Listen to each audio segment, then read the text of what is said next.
पाठ 2 वर्ण विचार। पाठ विवरण वर्ण, वर्णों के प्रकार, स्वरों की मात्राएं। जब हम बोलते हैं तो हमारे मुख से कुछ ध्वनियां निकलती हैं, जैसे हाथी में कितनी ध्वनियां हैं? हम कह सकते हैं कि हाथी में 2 ध्वनियां हैं, हा जमा थी।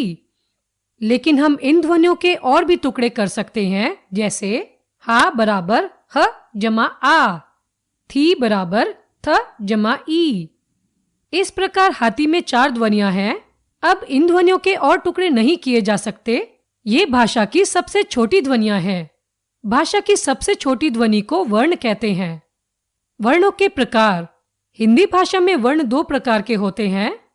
1 स्वर, 2 व्यंजन।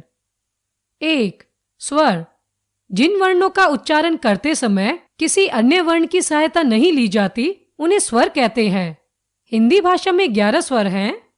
अ आ, इ ई, उ ऊ, री, ए ओ औ। 2 व्यंजन, जिन वर्णों का उच्चारण करते समय स्वरों की सहायता ली जाती है, उन्हें व्यंजन कहते हैं। हिंदी भाषा में 33 व्यंजन हैं। क, ख, ग, घ, अण, च, छ, ज, झ, ञ, ट, ठ, ड, ढ, अन, त, थ, द, ध, न, प, फ, ब, भ, म, य, र, ल, व, श, श, स, ह। सभी व्यंजनों में अ की ध्वनि मिली होती है। यह भी जानो, जब कोई व्यंजन बिना किसी स्वर के लिखा जाता है तो उसके नीचे एक तिरछी रेखा लगाते हैं। इसे हलंत कहा जाता है, जैसे क, ख, ग आदि। स्वरों की मात्राएं। जब स्वरों को व्यंजनों के साथ प्रयोग करते हैं तब स्वरों का रूप बदल जाता है। स्वरों का यह बदला हुआ रूप कुछ विशेष चिन्हों के रूप में प्रकट होता है। स्वरों के इन्हीं चिन्हों को मात्राएं कहते हैं। स्वरों की मात्राएं इस प्रकार हैं। स्वर मात्रा, व्यंजन के साथ मात्रा। उदाहरण अ न नगर, आ ना नाटक, इ नि निगम, ई नी नीर, उ नु नुकीला, उ नु नूतन, रि नृ नृत्य, ए ने नेक, ए नै नैन, ओ नो नोट, औ नौ नौकर। संयुक्त व्यंजन।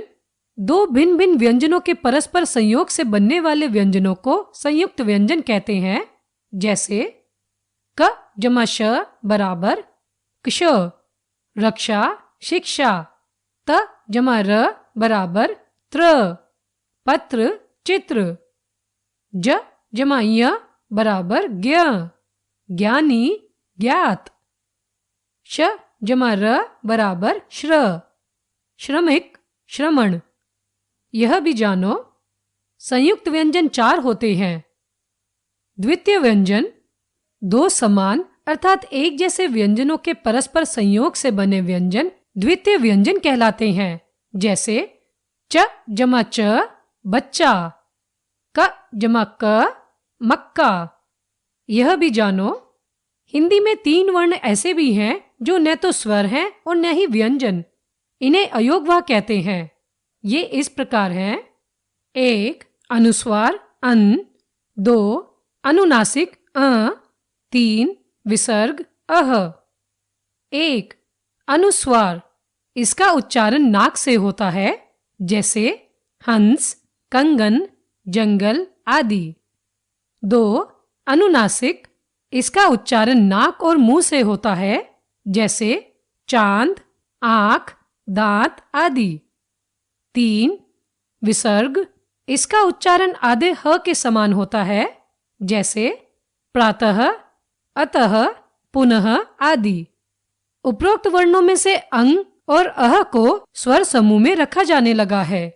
ड और ढ वर्णों के नीचे बिंदु लगाने पर अड़ और अढ़ वर्ण बनते हैं, जिन्हें अतिरिक्त वर्ण कहा जाता है। इन दोनों वर्णों को व्यंजनों में शामिल कर लिया गया है। र के विभिन्न प्रयोग। पिछली कक्षा में हमने र में उ तथा उ की मात्रा लगाना सीखा था। इसके अतिरिक्त र के कुछ अन्य रूप भी होते हैं, जैसे खर्च, अर्ज, दर्जी, ट्रक, ट्रेन, ड्रम, भ्रम, क्रम, प्रथम। इन सभी शब्दों में र का अलग अलग तरीके से प्रयोग हुआ है। वर्णमाला। वर्णों के व्यवस्थित समूह को वर्णमाला कहते हैं। स्वरों और व्यंजनों को मिलाकर हिंदी की वर्णमाला बनती है। वर्णमाला में सारे वर्ण एक निश्चित क्रम में लिखे जाते हैं। विश्व की सभी भाषाओं की अपनी अपनी वर्णमाला होती है। हमने सीखा, भाषा की सबसे छोटी ध्वनि को वर्ण कहते हैं। हिंदी भाषा में वर्ण दो प्रकार के होते हैं, स्वर तथा व्यंजन। हिंदी भाषा में स्वर 11 तथा व्यंजन 33 होते हैं। सभी व्यंजनों में अ की ध्वनि मिली होती है। वर्णों के व्यवस्थित समूह को वर्णमाला कहते हैं।